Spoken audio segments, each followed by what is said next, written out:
জানিয়ে দিব হাতে থাকা সর্বশেষ আপডেট আন্তর্জাতিক সংবাদ। প্রথমেই সংবাদ শিরোনাম। এবারে যুদ্ধবিরতি চায় হামাস। এরপর জানিয়ে দিব গাজায় গণহত্যা বন্ধ ও অস্ত্রবিরতি প্রতিষ্ঠায় প্রস্তুত তুরস্ক। এদিকে যেভাবে কার্যকর হবে ইসরায়েল ও হিজবুল্লাহর যুদ্ধবিরতি চুক্তি।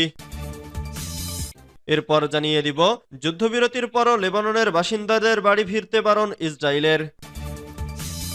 আরও জানিয়ে দিব মিয়ানমারের জান্তা প্রধানের বিরুদ্ধে আইসিসিতে গ্রেফতারি পরোয়ানার আবেদন।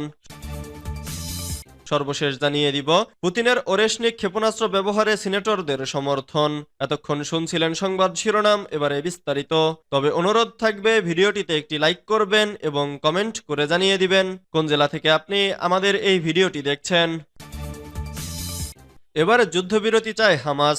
লেবাননের হিজবুল্লাহর সঙ্গে ইসরায়েলের যুদ্ধবিরতির পর ফিলিস্তিনের স্বাধীনতাকামী সংগঠন হামাস জানিয়েছে তারাও যুদ্ধবিরতি চুক্তির জন্য প্রস্তুত। বুধবার গোষ্ঠীটির একজন সিনিয়র কর্মকর্তা এ তথ্য জানান।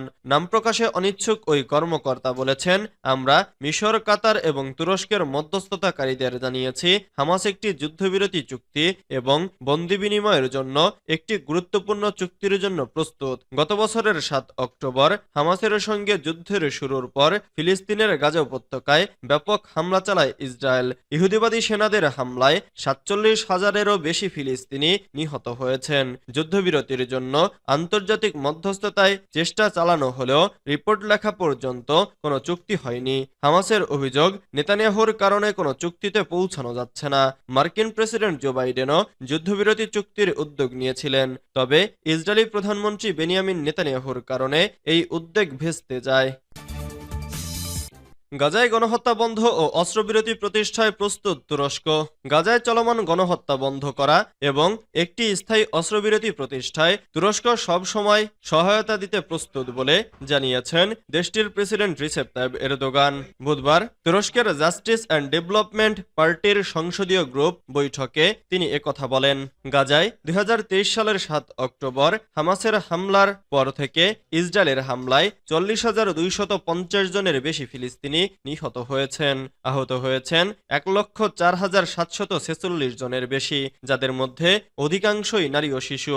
একেপি পার্টির সংসদীয় গ্রুপ বৈঠকে মন্তব্য রাখতে গিয়ে প্রেসিডেন্ট এরদোগান বলেন, ফিলিস্তিন সহ এ অঞ্চলে শান্তি বজায় রাখতে বিশেষ করে ইসরায়েলের প্রতি আমরা প্রত্যাশা করেছি যে তারা তাদের দায়িত্ব সম্পূর্ণরূপে পালন করবে। তুরস্ক বারবার গাজায় চলমান সহিংসতা বন্ধ এবং মানবিক পরিস্থিতির উন্নয়নে আন্তর্জাতিক সহযোগিতার উপর জোর দিয়েছে। প্রেসিডেন্ট এরদোগান বলেছেন, তুরস্ক এই সংকট সমাধানে কূটনৈতিক প্রচেষ্টায় গুরুত্বপূর্ণ ভূমিকা পালন করতে ইচ্ছুক। এই পরিস্থিতি নিয়ে আন্তর্জাতিক সম্প্রদায়ের নজরদারি এবং কার্যকর উদ্যোগ নেওয়ার দাবি আরও জোরালো হচ্ছে। যেভাবে কার্যকর হবে ইসরায়েল ও হিজবুল্লাহর যুদ্ধবিরতি চুক্তি। দখলদার ইসরায়েল ও হিজবুল্লাহর মধ্যে ৬০ দিনের যুদ্ধবিরতি কার্যকর শুরু হয়েছে। মঙ্গলবার স্থানীয় সময় ভোর ৪টা থেকে এই যুদ্ধবিরতি শুরু হয়। ১৪ মাস ধরে চলা লেবাননের এই সংঘাত অবসানের লক্ষ্যে এটি একটি গুরুত্বপূর্ণ পদক্ষেপ। যুক্তরাষ্ট্রের প্রেসিডেন্ট জো বাইডেন এই চুক্তিকে ঐতিহাসিক মুহূর্ত হিসেবে বর্ণনা করেছেন। যুক্তরাষ্ট্রের একজন জ্যেষ্ঠ কর্মকর্তা এ সম্পর্কে বিস্তারিত বিবিসিকে যা বলেছেন তা হলো, পরবর্তী ৬০ দিনের মধ্যে লেবানন থেকে ইসরায়েলি সেনাদের পর্যায়ক্রমে প্রত্যাহার করার পরিকল্পনা করা হয়েছে। ইসরায়েলি সামরিক বাহিনী দক্ষিণে এবং হিজবুল্লাহ উত্তরে অগ্রসর হওয়ার সাথে সাথে লেবাননের সামরিক বাহিনী ব্লু লাইনের চারপাশের এলাকায় টহল দেবে। যুক্তরাষ্ট্র এবং ফ্রান্স বিদ্যমান ত্রিপক্ষীয় ব্যবস্থায় যোগ দেবে। এ ব্যবস্থায় বর্তমানে লেবাননের সামরিক, ইসরায়েলের সামরিক বাহিনী এবং লেবাননে জাতিসংঘের অন্তর্বর্তীকালীন বাহিনী অন্তর্ভুক্ত রয়েছে। এই এলাকায় চুক্তি কার্যকর করতে সহায়তা করবে। যুদ্ধবিরতির চুক্তি লঙ্ঘনের সম্ভাব্য সব অভিযোগ যুক্তরাষ্ট্রে পাঠানো হবে।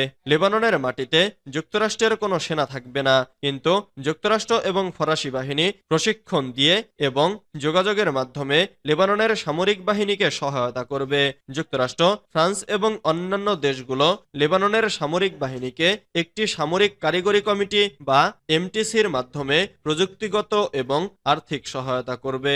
এ পরিকল্পনাটিতে টেকসই যুদ্ধবিরতি হতে পারে এমন পরিস্থিতি প্রতিষ্ঠার চেষ্টায় দক্ষিণ লেবাননের অর্থনৈতিক ও অবকাঠামোগত উন্নয়নে সমর্থন করার জন্য আন্তর্জাতিক সম্প্রদায়কে আহ্বান জানানো হয়েছে।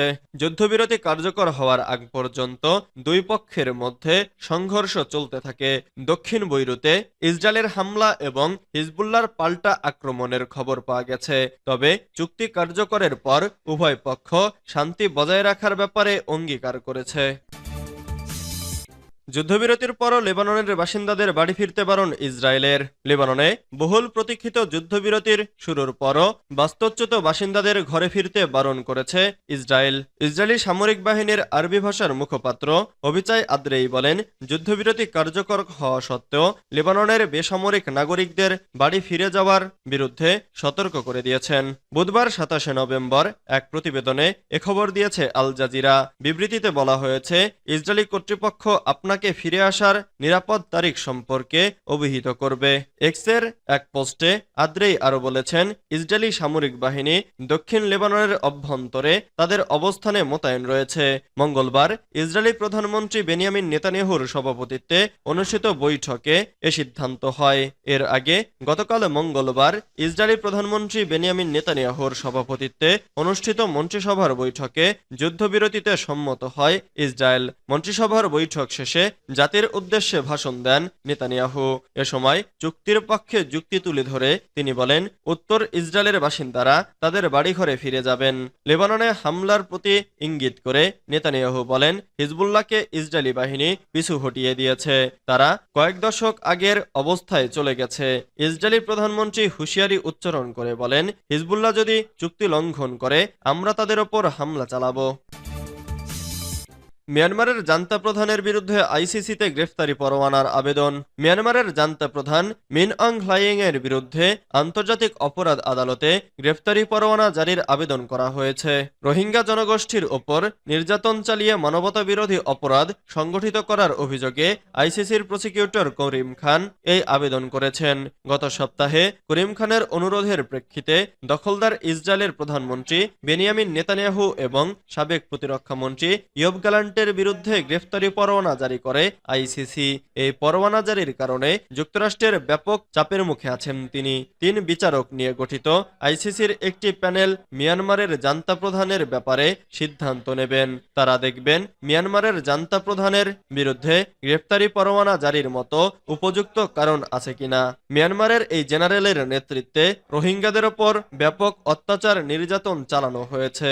এছাড়া লাখ লাখ রোহিঙ্গা জনগোষ্ঠীকে বাংলাদেশের দিকে ঠেলে দেওয়া হয়েছে।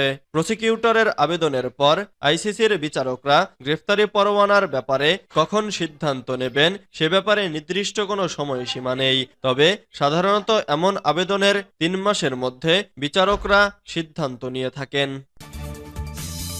পুতিনের ওরেশনিক ক্ষেপণাস্ত্র ব্যবহারে সিনেটরদের সমর্থন। রাশিয়ার সার্বভৌমত্ব রক্ষা এবং প্রতিপক্ষের আগ্রাসনের জবাবে প্রেসিডেন্ট ভ্লাদিমির পুতিনের গৃহীত পদক্ষেপকে রুশ সিনেটররা সর্বসম্মতভাবে সমর্থন জানিয়েছেন। বুধবার